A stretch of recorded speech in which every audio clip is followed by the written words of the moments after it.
Hi दोस्तों, if you are a CA student or if you are somebody who is going to write first attempt or who has already written many multiple attempts just like me, तो I think you should watch this video।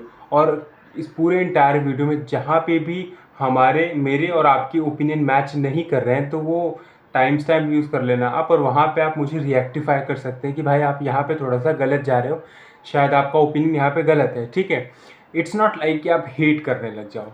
Of course opinions अलग हो सकते हैं ना, right. तो the way ICAI is conducting exam in the new scheme and in the old scheme is has a huge differences. मैं आपको बताता हूँ, आई एम समबडी जो कि दोनों ही स्कीम में एग्ज़ाम दे चुका है। ठीक है, और दोनों ही एग्ज़ाम में मैंने न्यू स्कीम में एग्ज़ाम्स क्रैक किए और मैंने फाउंडेशन ओल्ड स्कीम में क्रैक किया है, इंटरमीडिएट न्यू स्कीम में क्रैक किया group 1, group two is yet to clear. ठीक है, और मैंने मल्टीपल अटेम्प्ट्स दे चुका हूँ, तो आई हैव अ लाइक मैं कह सकता हूँ कि it is not something to talk about, but हाँ बोलते ना कि मेरे पास एक अच्छा एक्सपीरियंस हो चुका है ऑफ राइटिंग अटेम्प्ट्स। तो कुछ चीज़ें उसकी बेसिस पे मुझे क्लैरिफाई करनी थी कि पहले जो होता था ना ICAI, वो बहुत ही ज़्यादा आई वुड से प्रेडिक्टेबल था, मतलब इतना भी अनप्रेडिक्टेबल अनसर्टन नहीं था जो अब हो चुका है। ठीक है, क्यों? क्योंकि देखो, अभी मैंने FM का जो पेपर लिखा था इस अटेम्प्ट में, स्पेसिफिकली मई 26 की अटेम्प्ट में। ठीक है, उससे पहले आप Jan 25 का अटेम्प्ट ले लो, ऑडिट का पेपर मई 25 ले लो, जो कि 1 साल पहले की बात कर रहा हूँ मैं। FM का पेपर, और मई 24 में भी FM का पेपर आप ले सकते हो। और the way they have decrease the passing percentage just after the May 24 attempt. पहला अटेम्प्ट का पासिंग परसेंटेज अच्छा था, रिजल्ट भी अच्छा था, उसके बाद से वो लोग कम्प्लीटली फाउंडेशन का भी और इंटरमीडिएट का भी, फाइनल का कभी ऊपर करते कभी नीचे करते, बट फाउंडेशन और इंटर का तो उसके बाद से सिर्फ पासिंग परसेंटेज घटा ही है। ठीक है, और उसमें बहुत सारी चीज़ें होती हैं। पहली चीज़ ये चीज़ समझने की कोशिश करो, अपने सी एग्ज़ाम्स में 2 सब्जेक्ट होते हैं, एक तो प्रैक्टिकल होता है और एक थियरी होता है। ठीक है, अब मैं बताना चाहता हूँ यहाँ पे जो थियरी है ना, उसके लिए कहीं पे भी किसी भी सब्जेक्ट के लिए इर्रिस्पेक्टिव ऑफ दी लेवल, आप फाउंडेशन में हैं, आप इंटरमीडिएट में हैं, और ऑफकोर्स मुझे पता है कि ये चीज़ फाइनल में भी पूरी एप्लीकेबल होगी कि आप लेक्चर्स ले ले, it doesn't give you any kind of extra edge, extra marks over somebody जिसने लेक्चर्स नहीं लिए हैं। ठीक है, वो लेक्चर्स कैसे भी हो सकते हैं। ठीक है, regular exam oriented, fast track, mini fast track, question bank revision, theory revision, मतलब फैकल्टीज़ तो आप n नंबर ऑफ सीरीज़ लेके आती हैं, तो मुझे नहीं लगता कि उससे कोई ऐसा सच फ़र्क पड़ता है। उसका रीजनिंग यही है कि at the end of the day आपको रट्टा मारना पड़ेगा। Sorry to use this word, I know you get hurt, I know you will get hurt कि भाई ऐसे कैसे वर्ड्स यूज़ कर रहे हो, बट दिस इज़ रियलिटी। आप अगर रट्टाफिकेशन नहीं करके जाएंगे, you will eventually lose marks. ठीक है, कुछ भी आप लिख के आ सकते हैं। हाँ, आप कह सकते हैं ICAI को मुझे ऑडिट के सारे कॉन्सेप्ट्स आते हैं, मुझे सेक्शन नंबर 1 से लेकर सेक्शन नंबर 148 पूरा आता है, मैं कॉर्पोरेट सोशल रिस्पॉन्सिबिलिटी एक पेज में समराइज कर सकता हूँ, डजेंट मैटर। जब तक आप कीवर्ड, सब हेडिंग, सब पॉइंट्स नहीं लिखेंगे, you will not fetch any kind of marks. ठीक है, पहली चीज़ तो ये। तो इससे हमें ये कंक्लूजन मिलता है कि आप थ्योरी सब्जेक्ट में लेक्चर्स कभी नहीं लेंगे तो भी चलेगा। It's the same thing for everybody. आपको कॉन्सेप्ट खुद से पढ़ना पड़ेगा, ICAI मॉड्यूल से चीज़ों को समझ लो जो कि समझ में आ जाता है। ठीक है, ऐसा मुझे नहीं लगता कि समझ में नहीं आएगा, क्योंकि मैंने खुद सेल्फ स्टडी करी हुई है, तो मुझे खुद समझ में आ जाता है। और यूट्यूब पे बहुत सारे फैकल्टीज़ के इनफ रिसोर्सेज है कि आपको समझ में आ जाए। ठीक है, तो ये थियरी सब्जेक्ट्स की बात हो गई है। और देखिए, इस वीडियो का कोर रीज़न बनाने का कोर रीज़न ये है कि मैं आप लोगों को बताना चाहता हूँ कि जो 1 shot marathons revision videos, 360 revisions, super 80 questions, super 100 questions, super 150 questions, super 30 questions, super 25 questions, हाँ इतने होते हैं। these all are useless. ठीक है, एट न्यू स्कीम ये सारी चीज़ यूजलेस है। पहले के जो अटेम्प्ट होते थे ना, जो ओल्ड स्कीम था नवंबर 23 और उससे पहले टिल मई 2028, वहाँ पे ये सारी चीज़ें ना बहुत आसानी से एप्लीकेबल होती थी। और अगर आप सच में पढ़ के जाएं तो आप लाइक सिर्फ उतने ही रिसोर्सेज को पढ़ के जाएं कि आप 1 शॉट कर लें, आप ICAI स्टडी मटेरियल की अच्छी सी रीडिंग लगा लें, उसके सारे इलस्ट्रेशंस, टेस्ट नॉलेज के क्वेश्चंस कर लें, तो आप पास हो जाएंगे। ठीक है, आप लिटरली पास हो जाएंगे, मैं बता रहा हूँ। ठीक है, मैंने दिया है अटेम्प्ट, आप में से जिसने भी दिया रहेगा ना ओल्ड स्कीम में अटेम्प्ट, वो भी ये चीज़ एक्सेप्ट करेगा कि आप ICAI स्टडी मटेरियल को अच्छे तरीके से करके जाएं, आप उसी से पास हो जाएंगे, उसी से आपका एग्जामिशन तक आ जाएगा। क्यों? क्योंकि उस पॉइंट ऑफ टाइम तक जो शीट होती थी क्वेश्चन पेपर की, वो होती थी 32 पेज की तो नहीं होती थी, 28 पेज की भी नहीं होती थी, 24 पेज की भी नहीं होती थी। ठीक है, और दूसरी चीज़, जो भी क्वेश्चंस आते थे ना, उसमें से 60 to 70% क्वेश्चंस के सिर्फ नंबर्स चेंज हुए रहते थे। ठीक है, या एक दो एडजस्टमेंट चेंज हुआ रहता था, बाकी 90% क्वेश्चन सेम रहता है ICAI मॉड्यूल का। या तो आपने PYQ में देखा रहेगा, या तो रिसेंट RTP MTP में देखा रहेगा, बट यही सेम चीज़ वो लोग अब नहीं फॉलो कर रहे हैं। समझो, सेम चीज़ ना CA फाइनल के पेपर्स में फॉलो किया जा रहा है, ना CA इंटरमीडिएट के पेपर में फॉलो किया जा रहा है, ना CA फाउंडेशन के पेपर में फॉलो किया जा रहा है। CA foundation it's still somehow manageable to clear अगर आप सिर्फ ICAI स्टडी मटेरियल पे रिलाई करते हैं, but intermediate and final is not at all. ठीक है, क्यों? क्योंकि वो ज़्यादा से ज़्यादा चीज़ें एप्लीकेशन बेस्ड पूछ रहे हैं। ठीक है, वो लोग सारे सब्जेक्ट को टारगेट नहीं करते फॉर श्योर, एक ग्रुप के एक सब्जेक्ट को ही टारगेट करते हैं, but you can't predict that. आप एनालाइज करने की कोशिश करेंगे कि चलो Jan 26 के अटेम्प्ट में जो पेपर हुआ था, उसमें FM का पेपर समहाउ डिफिकल्ट था। क्यों? क्योंकि उसमें CA फाइनल के क्वेश्चंस पूछ रहे थे AFM पेपर के। ठीक है, आई स्टिल रिमेंबर, ये क्वेश्चन नंबर 3A था। ठीक है, और ओवरऑल पेपर इसकी वजह से डिफिकल्ट हो जाता है। ठीक है, और MCQs भी बहुत ज़्यादा with the help of AI उन लोग को मतलब अलग ही फैटिश हो चुकी है कि AI का यूज़ करना है उनको।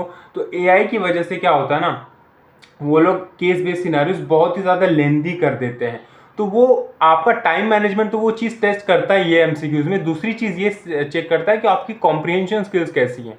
ठीक है, आप कितने स्पीड के साथ चीज़ों को पढ़ सकते हैं, ग्रैब कर सकते हैं, और इवेंचुअली सारे MCQs के जो आंसर हैं, एक MCQ के 5 सब पार्ट्स होते हैं। ठीक है, आप कितने कम टाइम में उसका जवाब दे सकते हैं, वो आपकी स्पीड भी टेस्ट करते हैं। तो वो इस कदर MCQs बना रहे हैं। अब वही चीज़ अगर आप 5 से 6 साल पीछे चले जाओ ना, और तब आप ऑडिट का एक क्वेश्चन पेपर देखो, और आप ऑडिट का क्वेश्चन पेपर देखो, ऑफकोर्स उस टाइम पे MCQs नहीं आते थे, वहाँ पे ट्रू एंड फॉल्स पूछा जाता था। तो वो पेपर अब किसी बच्चे को दे दिया जाए ना, वो बहुत आसानी से क्रैक कर पाएगा, बहुत आसानी से। ठीक है, अगर उसने ढंग से पढ़ाई की है तो एटलीस्ट 3/4 ऑफ द सिलेबस की, तो वो आसानी से क्रैक कर लेगा, सिर्फ 3/4 ऑफ द सिलेबस के लाइक बोलते हैं ना बल पे।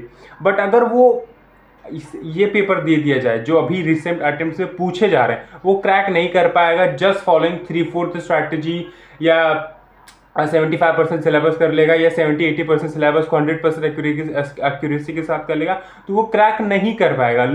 मैंने देखा है फैकल्टीज ये चीज़ों को बहुत अच्छे तरीके से जस्टिफाई करती हैं कि देखो मैंने ये 3/4 सिलेबस दिया था, इसी में से क्वेश्चन आया था 80 मार्क्स का। बट ये चीज़ सही नहीं है। जो 20 मार्क्स के जो क्वेश्चंस, मतलब जो 80 मार्क्स का आपने जो 3/4 सिलेबस दिया था, उसमें से जो एक सेक्शन था ना, वो टिक हो चुका है कि भाई इस ऑडिट के पेपर में ऑडिट सैम्पलिंग उन्होंने चूज किया था जो 20 से 25 मार्क्स का आ चुका था, तो वो उनके 3/4 में था।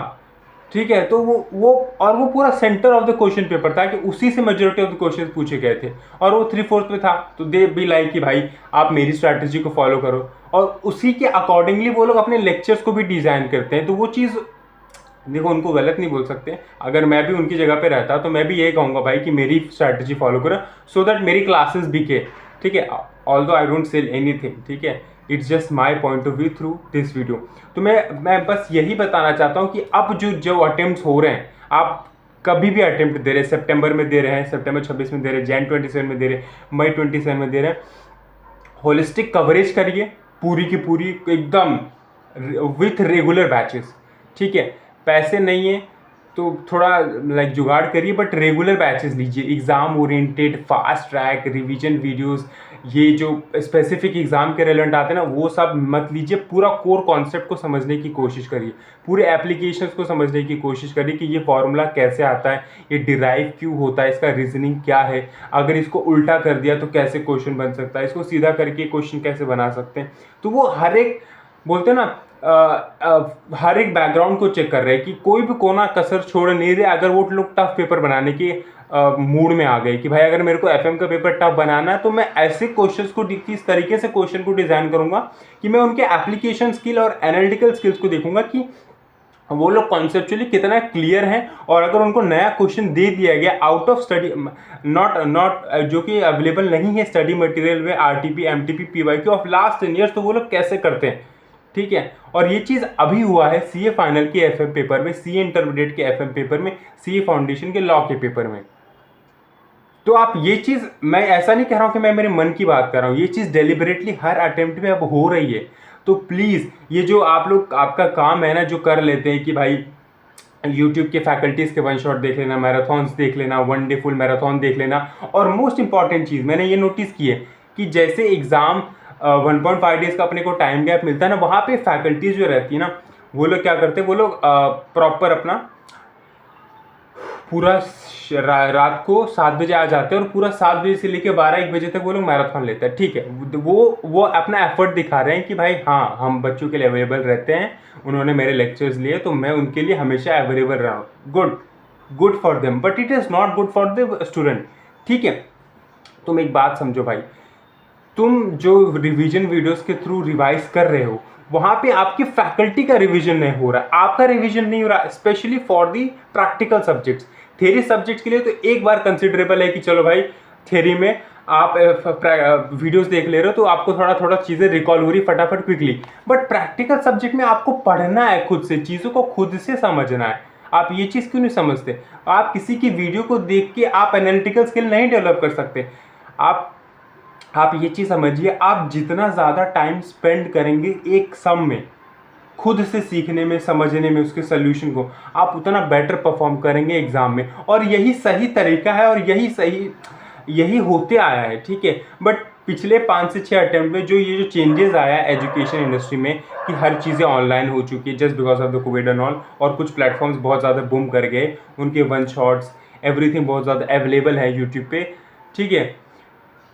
उसकी वजह से हम बच्चे की जो स्किल है ना, ये एनालिटिकल स्किल की, किसी क्वेश्चन के साथ बैठना और अच्छे से आधे 1 घंटे अपना दिमाग लगाना कि इसका आंसर क्यों गलत आ रहा है, क्यों सही आ रहा है, क्यों गलत, मैं क्या गलती कर रहा हूँ, मेरे से क्या मिस्टेक हुई, फॉर्मूला डेरिवेशन में मुझे समझ में नहीं आया, या what actually is wrong with me, या मेरे स्किल्स में कमी क्या है, कहाँ पे गैप आ रहा है कि मैंने लेक्चर सही से नहीं देखा, या फैकल्टी सही से नहीं पढ़ाया, या मुझे कॉन्सेप्ट ही नहीं समझ में आ रहा, मैं लैग कहाँ पे कर रहा हूँ। जब आप ये गैप को तभी फुलफिल कर पाएंगे जब आप किसी भी सम के साथ बैठेंगे, लाइक लेजिट बैठेंगे।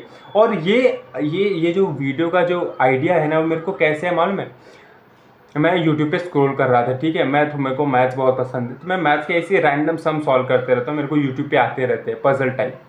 तो एक मेरे सामने ना 7 घंटे का वीडियो आया, 7 घंटे का वीडियो है, और फॉरेन का एक बंदा था यूट्यूब चैनल, उसने जेईई एडवांस का मैथ्स का कोई एक क्वेश्चन लिया था, उस एक क्वेश्चन को उसने लाइफ में फर्स्ट टाइम देखा था, और उसने 7 घंटे लगाए वो सम को सॉल्व करने में। उसने कुछ भी हेल्प नहीं ली, कोई बुक रीडिंग मटेरियल नहीं, कुछ नहीं, उसने 7 घंटे में वो सम लगा रहा, बैठा रहा, और उसने यूट्यूब लाइव किया, ठीक है। आप ये चीज़ सर्च भी कर सकते हैं, यूट्यूब पे अवेलेबल है। वो 7 घंटे बैठ के एक सम सॉल्व किया। उससे हुआ क्या, उसने सही आंसर तो निकाला, वो आंसर के साथ क्वेश्चन के साथ टाइम स्पेंड भी किया, बट उसकी एनालिटिकल स्किल भी उतना ही डेवलप हुई। नेक्स्ट टाइम वो सेम वैरायटी देखेगा ना, वो सॉल्व कर लेगा, पक्का सॉल्व कर लेगा। इसलिए मैं इस वीडियो के थ्रू आप लोगों को बताना चाहता हूँ कि ये वन शॉट्स पे, मैराथन पे रिलाय कम करिए, रेगुलर लेक्चर्स को देखिए और अपने एप्लीकेशंस और एनालिटिकल स्किल्स को डेवलप करिए, ठीक है। And this is applicable for all the levels of CA examination, not specifically to CA foundation और intermediate, even including CA final, ठीक है। ये सारे लेवल्स के लिए एप्लीकेबल है। So this is it. If you मतलब आपके ओपिनियन किसी भी वे में मेरे से एग्री होते हैं तो you can like the video and subscribe to my channel. अगर आपको कहीं पे भी लगा कि भाई मैंने कोई चीज़ गलत बोली है तो you have all the rights to comment कि भाई यहाँ पे आप थोड़े गलत गए थे। And thank you so much for watching till the and.